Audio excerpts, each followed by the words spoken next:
शुरुआत करते हैं। आप सभी का धन्यवाद यहाँ आने के लिए। आप सभी का धन्यवाद यहाँ आने के लिए। शुरुआत करते हैं प्रार्थना से। आंख बंद करके प्रार्थना करेंगे। हे प्रभु, आपसे हमारी प्रार्थना है, हमारे भीतर छुपे उस काम, क्रोध, लोभ, मोह और अहंकार को मिटा दीजिए और आप हमारे भीतर प्रेम बन के जन्म लीजिए, ताकि हम सबसे सबकी सेवा कर सके और इस भगवत गीता के 15वां अध्याय को समझने की शक्ति प्रदान करें। धन्यवाद।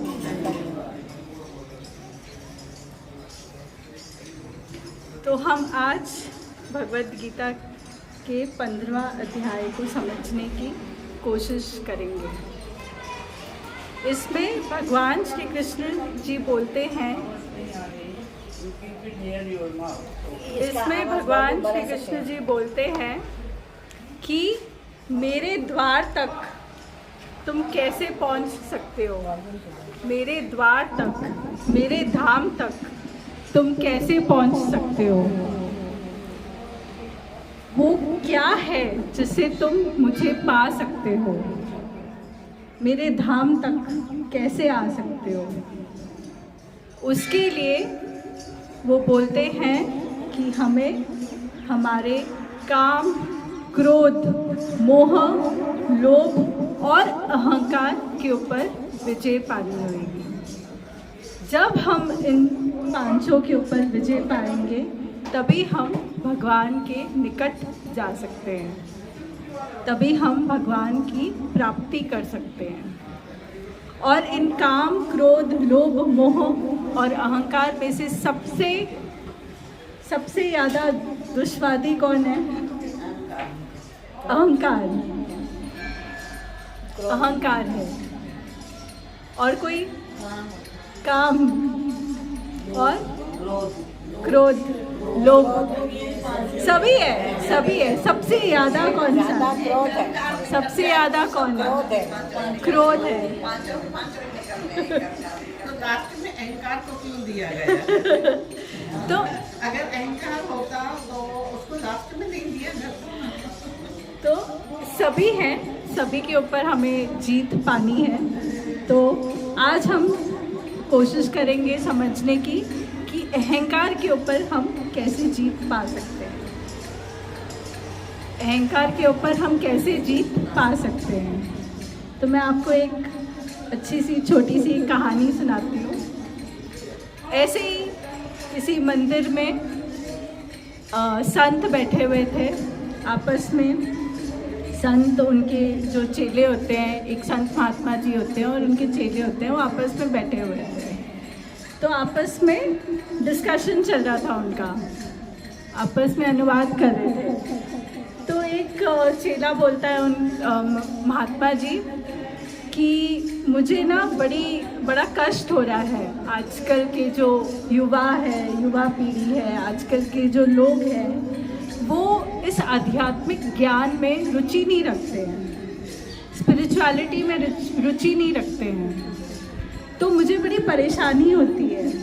वो इनको इन चीज़ों में रुचि नहीं है, वो अपने आप में ही इतने बिज़ी रहते हैं, उनके पास इतना टाइम नहीं है, समय नहीं है और महत्व ही नहीं है। वो बोलते हैं कि हमारे लिए पैसा कमाना, हमारे लिए जो सफलता मिलती है हमें पैसा कमाने से, वो ही हमारे लिए सभी सर्वश्रेष्ठ है। और वो अपने बच्चों के लिए भी वो कोशिश नहीं करते हैं कि उन्हें इस आध्यात्मिक ज्ञान के बारे में बताएं। या इसे समझने की कोशिश करें, क्योंकि बच्चे छोटे हैं, उनको क्या समझ में आएगा, और अभी से क्यों उनके तरफ ये लोड रखें। तो ना उनको रुचि है इन चीज़ों में, और ना वो चाहते हैं कि उनके बच्चे इन चीज़ों में इंटरेस्ट लें। तो वो बड़ा परेशान, वो बोलता है कि महात्मा जी आप कुछ बताइए, कुछ सल्यूशन बताइए इसका, कि कैसे करें, लोगों को कैसे जागरूक करें, इसके बारे में कैसे बताएं कि जैसे हमारे बाकी जीवन की जो चीज़ें हैं, जो ज्ञान है, वो ज़रूरी है आपके डे टू डे लाइफ को जीने के लिए। अगर पैसा ज़रूरी है, सफलता ज़रूरी है, तो ये जो आध्यात्मिक ज्ञान है, जो भीतर का ज्ञान है, जो भगवान का ज्ञान है, वो भी ज़रूरी है जीवन जीने के लिए, जीवन को समझने के लिए। और जब उसे पूछा जाता है कि भाई आपका कैसे है, आपका जीवन कैसे है, आप खुश हो, तो वो बोलता है कि खुशी कहाँ है, खुशी कहाँ है, हम तो बस पैसे कमाने में लगे हुए हैं, सफलता की ओर बढ़े जा रहे हैं, खुशी, शांति, पीस कहाँ है हमारी लाइफ में, वो तो है ही नहीं। तो ये आजकल की सिचुएशन है। तो महात्मा जी बोलते हैं कि मुझे ये समझ में आता है कि ये प्रॉब्लम हमारे कल्चर में है। तो अभी मैं तुम्हें पूछना चाहता हूँ कि क्या तुम्हें पता है कि भगवान श्री कृष्ण जी का जन्म कैसे हुआ था? भगवान श्री कृष्ण जी का जन्म कैसे हुआ था? कोई बताना चाहेगा? जेल में हुआ था। जेल में हुआ था। जेल में हुआ था। जेल में हुआ था। तो उनकी छोटी सी मैं कहानी रिपीट करती हूँ, आप सभी को पता होगी, तो मैं उनकी जन्म की कहानी रिपीट करती हूँ। तो भगवान श्री कृष्ण जी का जन्म कैसे हुआ था? तो उनकी माता है देवकी माता, और देवकी माता और उनके पिताजी वासुदेव का विवाह होता है, और विवाह के बाद रथ पे सवार कंस, महाराज कंस, वो लेके जाते हैं उन दोनों को रथ पे।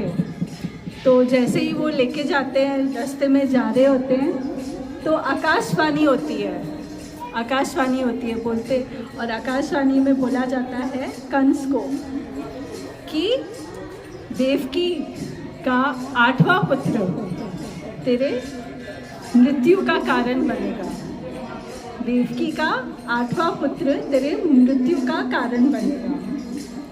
तो बड़ा रुष्ट हो जाता है, क्रोध से भर जाता है कि ये क्या हो गया, ये तो आकाशवाणी आ गई, ये तो मेरे मृत्यु का समाचार आ गया, और वो भी मेरे बहन के 8वें पुत्र के हाथों।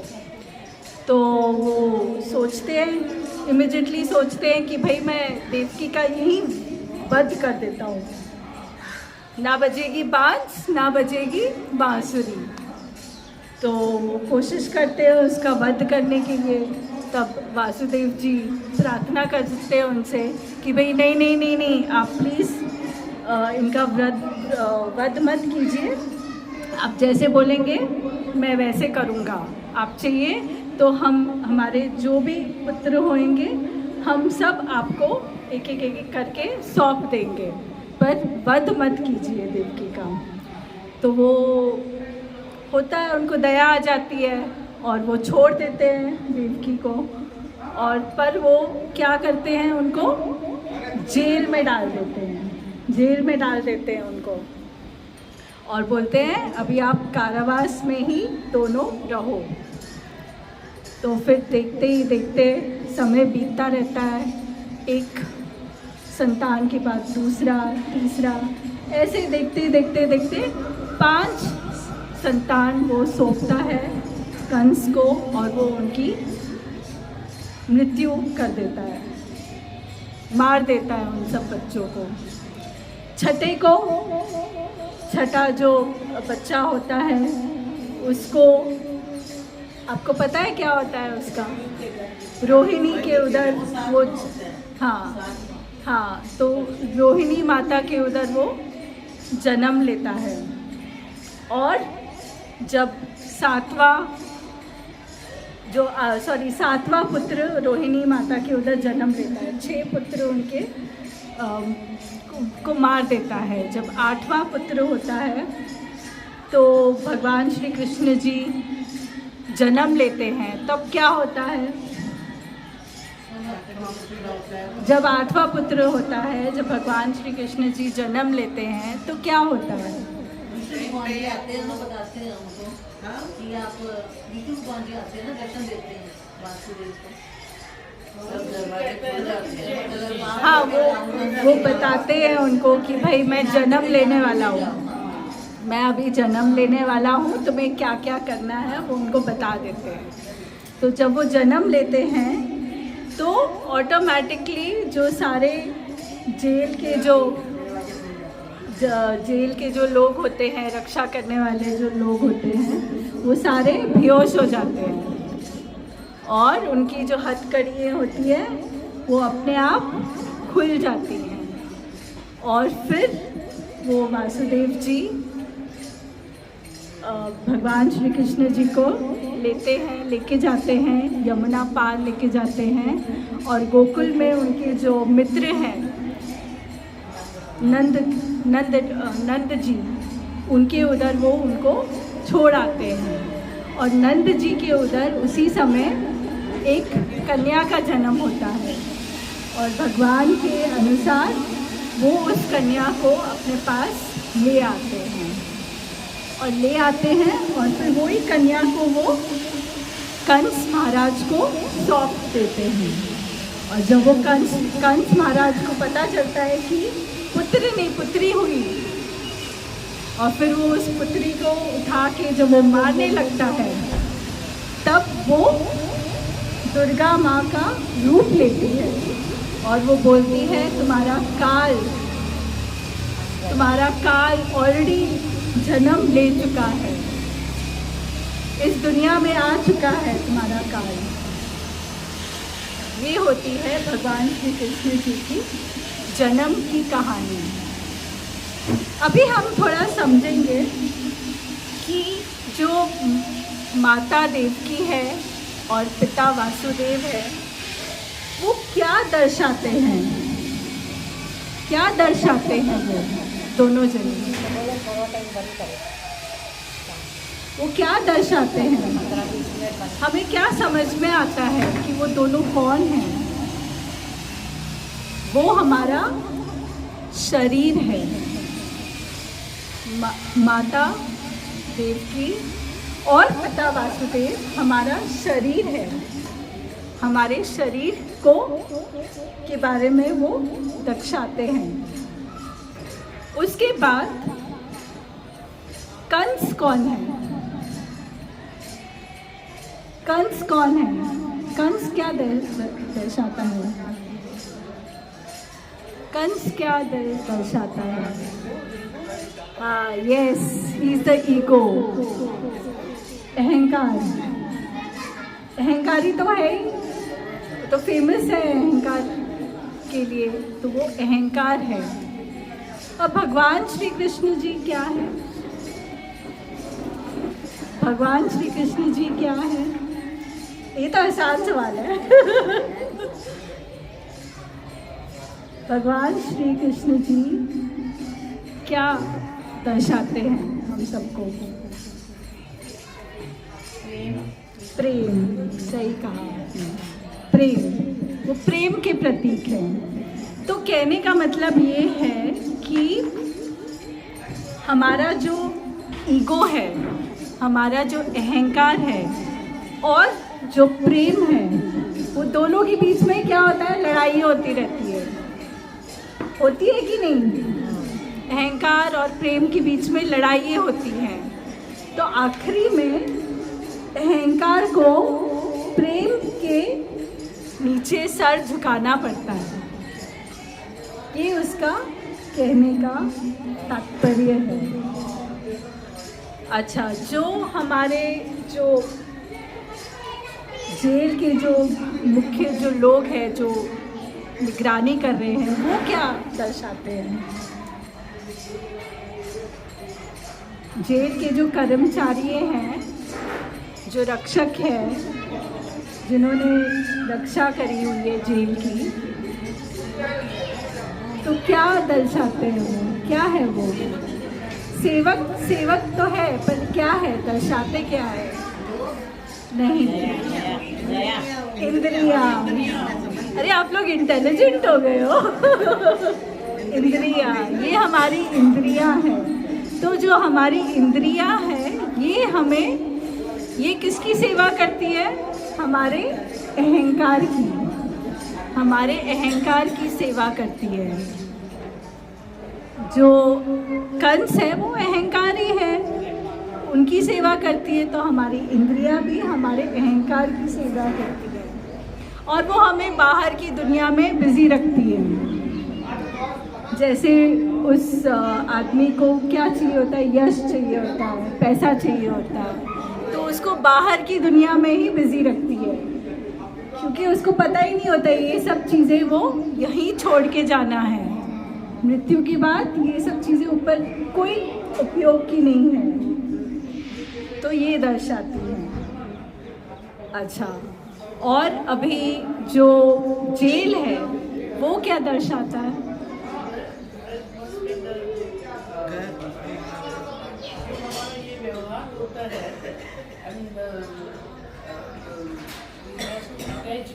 अटैचमेंट, व्यवहार, और कुछ, या बोल रहे आप हमारा घर होता है, और कोई कुछ।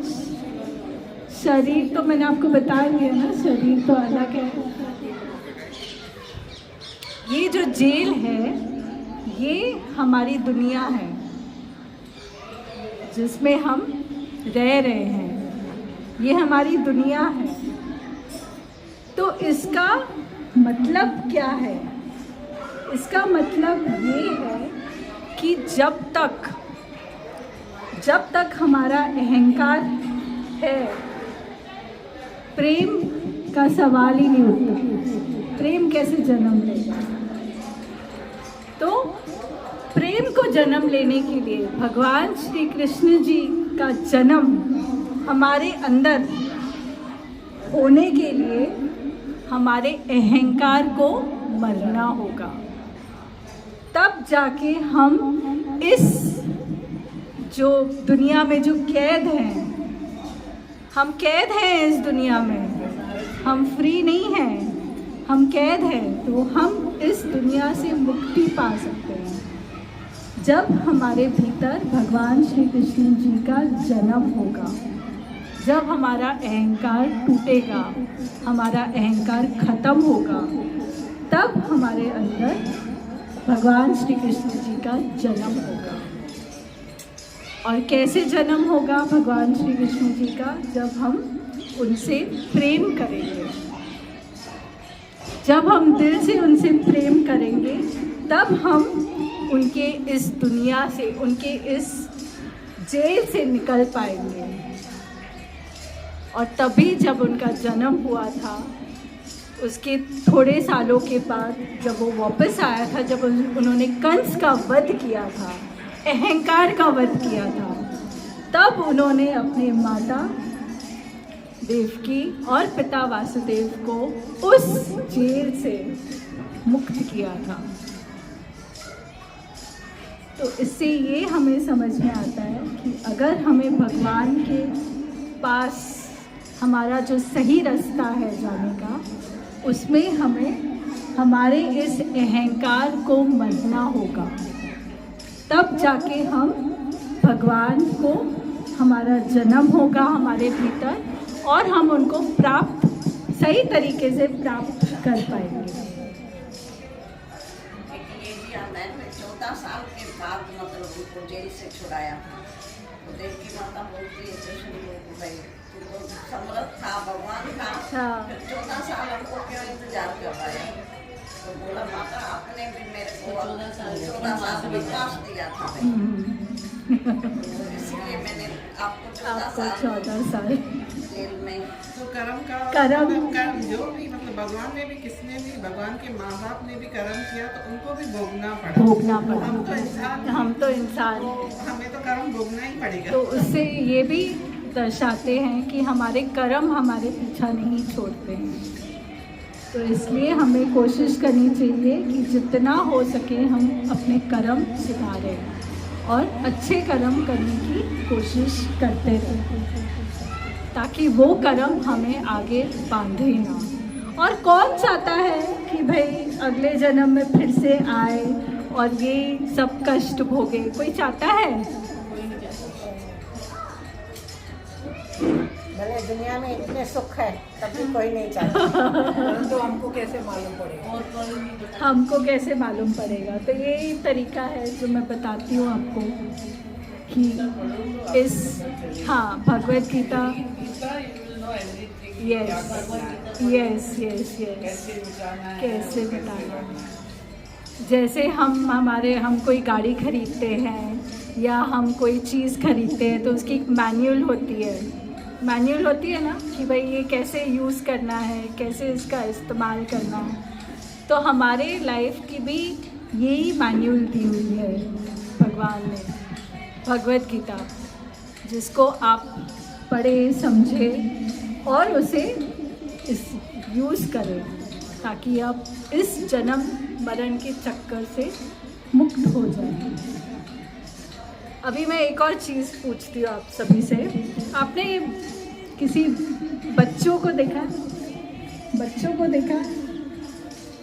बच्चों क्या है उनमें, क्या स्पेशल क्या है? They have nothing in them. They are so innocent. I want to be like a child. और क्या खासियत होती है बच्चों में?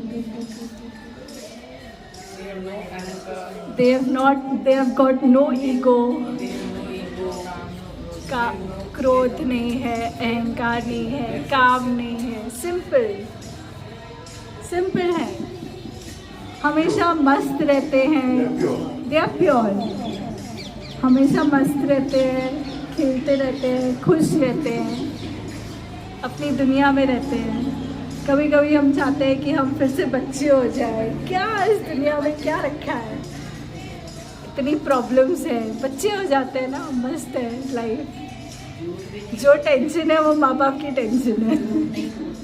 झूठ नहीं बोलते, मन के साफ रहते हैं।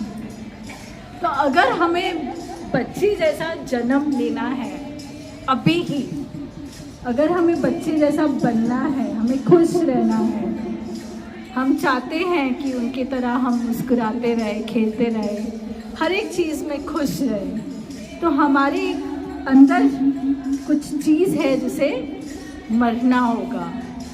क्या है वो? हमारा अहंकार। जब तक हमारा अहंकार हमारे अंदर मरेगा नहीं, हम आगे बच्चे की तरह हमारा जीवन व्यतीत नहीं कर पाएंगे। वो अहंकार हमें परेशान करता रहेगा। हाँ जी। How do you describe ahankar? What do you mean by ahankar? अहंकार is ego. Ego, how do you describe it? How do you describe it? काम हम लोग करते हैं। हाँ। You say it is ahankar. किसी को जवाब देना। How do you describe it? Ego. जैसे एंगर में हम गुस्से हो जाते हैं। आप हाँ, अभी आपका उदाहरण मैं देती हूँ। आपने कंस के बारे में मैंने अभी बताया, वो क्या था, उसका नेचर कैसा था? मैं आई। That's why Krishna is saying na that you finish of this. Yes. So that means you Yes. जैसे attached to the correct world. Correct Attached to this world. Once you leave, you मेरा हाँ। बच्चा है, ये हाँ। मेरा को मेरा। करना है मेरे। हाँ। That's ahankar. हाँ, That's सब the one. करेक्ट। अगर किसी ने कोई बिल्डिंग बनाई है सपोज, तो वो क्या बोलता है? ये मैंने बनाया है। हाँ, correct. दिस इज़ कॉल्ड अहंकार। मैं इस देश का सबसे बड़ा बिल्डर हूँ। अहंकार। क्या अंबानी जी ऐसे बोलते हैं? क्या अंबानी जी ऐसे बोलते हैं? नहीं। कोई कोई लोग डाउन टू अर्थ हो जाते हैं। That's what I wanted to say. कि कभी-कभी लोग इतने डाउन टू अर्थ हाँ। होते हैं, they will never say हम पहले ही कहते हैं कि वो आदमी या लड़का या लड़की कुछ हो, इसको बिल्कुल अहंकार नहीं है। That means the attachment. Attach. अहंकार means the attachment. अहंकार is not To attachment. your ego. Attachment to your ego. Attachment is different. हाँ, मैं हूँ कुछ, हाँ। मैं कुछ वो मैं हूँ। हूँ, तो that is अहंकार. तो जब तक अहंकार होता है तब तक भगवान तो भटकता भी नहीं है, क्योंकि वो उसको लगता है मैं ही सब कुछ हूँ, तो फिर उसको मेरी क्या ज़रूरत है, तो फिर वो आते ही नहीं हैं, गाइड ही नहीं करते हैं, वो अपने बस कर्म भोगता है। जो उसके कर्म अच्छे होंगे तो फिर वो वैसे ही उसको फल मिलता है और फिर उसका अहंकार बढ़ता जाता है। ये होता है अहंकार। अभी मैं आपको एक क्रोध के बारे में बताती हूँ कि अहंकार के ऊपर तो हमने विजय प्राप्त करने की हमने चेष्टा करी, कोशिश करी, समझने की कोशिश करी। अब क्रोध के ऊपर कैसे काबू करें, हम क्रोध को कैसे काबू करें, तो मैं आपको एक छोटी सी कहानी सुनाती हूँ। एक सज्जन होते हैं, उनके आसपास वो जिधर काम कर रहे होते हैं काफ़ी लोग उनके आसपास होते हैं। तो एक दिन उस सज्जन के पास एक जना आता है, वो बोलता है तू बेवकूफ़ है। दूसरा आता है, वो बोलता है तू कामचोर है। तीसरा आता है, बोलता है तू बेकार है, तेरे कोई वैल्यू ही नहीं है यहाँ पे। चौथा आता है, कुछ उसको अपशब्द बोलता है। तो ऐसे करते करते 5, 6, 7, 8 जन कुछ ना कुछ उसको बुरा बोलते रहते हैं। और फिर ये जो सज्जन है ये बोलते हैं कि भाई हो गया सबका, सबने बोल लिया जो बोलना है, और कुछ भी बोलना बाकी है। अगर कुछ बोलना बाकी है सोच समझ के सोच लो, क्या मुझे अपशब्द कौन से क्या क्या बोलने हैं। मैं अभी काम कर रहा हूँ, मुझे काम करने दो, बिज़ी हूँ मैं। शाम को फिर से आना और फिर से जो बोलना है आप मन में, जितने अपशब्द मेरे खिलाफ बोलने हैं बेझिझक बोलना। वो बड़ा हैरान हो जाते हैं कि ये कैसा बंदा है, कैसा इंसान है, कैसा कि भाई इसको हम लोग इतनी गालियाँ दे रहे हैं, इतने अपशब्द बोल रहे हैं, इतना उसका अपमान कर रहे हैं और ये चू तक नहीं कर रहा। किस मिट्टी का बना है। वो हैरान हो जाते, परेशान हो जाते कि इसने अभी तक रिएक्ट क्यों नहीं किया। हम इतना उसको पिन कर रहे हैं तो रिएक्ट क्यों नहीं किया। तो फिर उनसे वो पूछते हैं कि भाई तुम किस मिट्टी के बने हो, हम तुम्हें इतना बुरा भला बोल रहे हैं, तुमने क्यों नहीं रिएक्ट किया, तुम्हें गुस्सा क्यों नहीं आ रहा। तो फिर वो बोलता है कि मैं अपने आप का मालिक हूँ, मैं तुम्हारे बोलने से अपने अंदर वो गंदगी नहीं लाने वाला। मैं डिसाइड करूँगा कि भाई मेरे लिए क्या अच्छा है क्या बुरा है। अगर मुझे तुम्हारे शब्द से कोई फ़र्क ही नहीं पड़ता तो तुम्हारे शब्द की कोई अहमियत ही नहीं रह गई। उसने अपने आप को वश में कर लिया कि कोई कुछ भी कहे, मैंने कुछ नहीं कहना। मैं एक छोटी सी कहानी बताऊं। हाँ जी। सॉरी, मेरी थोड़ा सा अंग्रेजी में ज़्यादा ये है कि हिंदी इतना ठीक आता नहीं, मैं कोशिश एक बार स्वामी विवेकानंद तो आप जानते ही होंगे, इसे ट्रू कहानी बैठा था। तो जब ये विवेकानंद बैठे थे, बहुत देर तक बैठे थे, वहाँ लोग आते गए, किसी ने पत्थर से कहा, किसी ने कुछ कहा, किसी ने बहुत लोग बोलते गए। मेरी आवाज़ नहीं आती है, बहुत ज़्यादा है। आपने मुझे कहा मैंने आपको बाइक पकड़ा दी। सो अब ये हैरान है लड़का कि इसको क्या स्वामी जी इतना ये बोलते गए।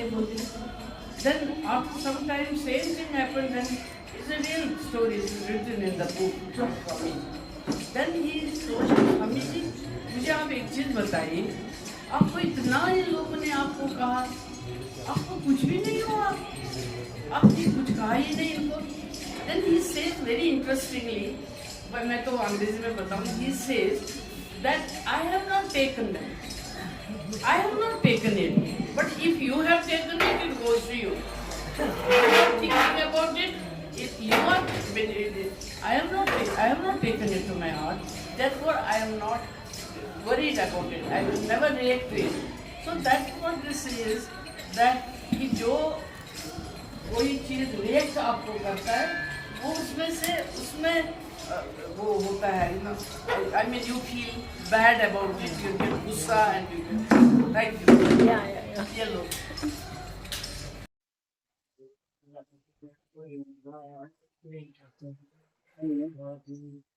तो ये कहानी से हमें समझ में आता है कि हम अपने गुस्से को कैसे काबू में रख सकते हैं, और जब हमारा गुस्सा हमारे काबू में आ जाता है, हम इस क्रोध को जीत लेते हैं।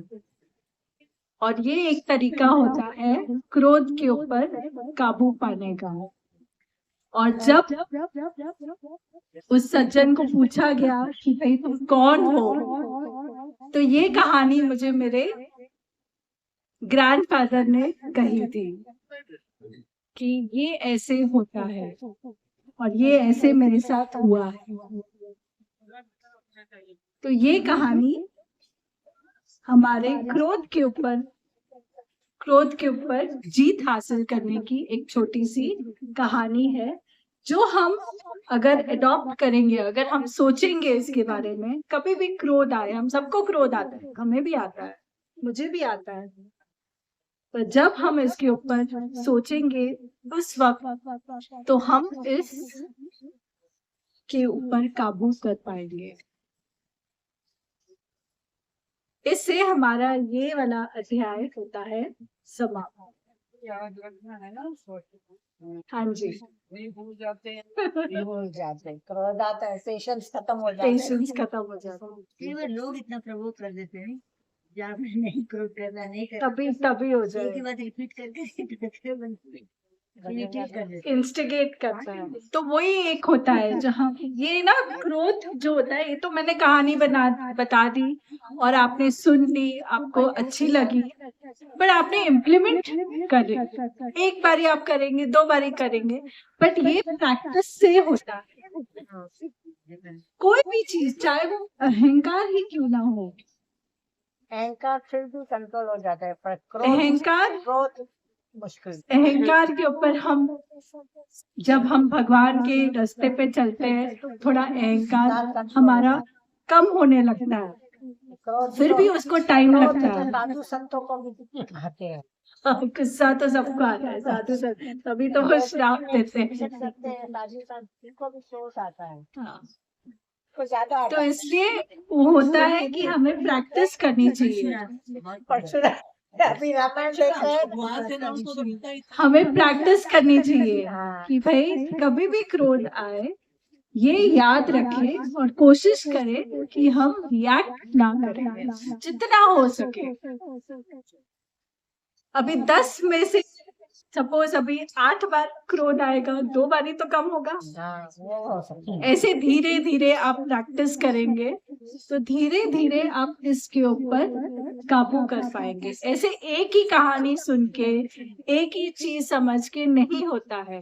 भगवत गीता भी हर एक चीज जो भगवत गीता में लिखी है, कही है, वो चीज़ हमें प्रैक्टिस करनी पड़ती है, इम्प्लीमेंट करनी पड़ती है हमारी लाइफ में, तब जाके हम उसके ऊपर सही तरीके से हम उसको यूज कर सकते हैं और हम उस रास्ते पे चल सकते हैं जो भगवान बोलता है मेरे परम धाम तक पहुंचने का रास्ता है, मेरे परम धाम तक पहुंचने का, मुझ तक पहुंचने का रास्ता है। बोल श्री कृष्ण जय श्री कृष्ण। भगवान की जय। जय। आप गाएं। मैं आज डायरी में गई। आप सभी का कोटि कोटि धन्यवाद पूरा वीडियो देखने के लिए। अगर वीडियो पसंद आया है तो चैनल को ज़रूर सब्सक्राइब करें, लाइक करें वीडियो को और ज़्यादा से ज़्यादा शेयर भी करें।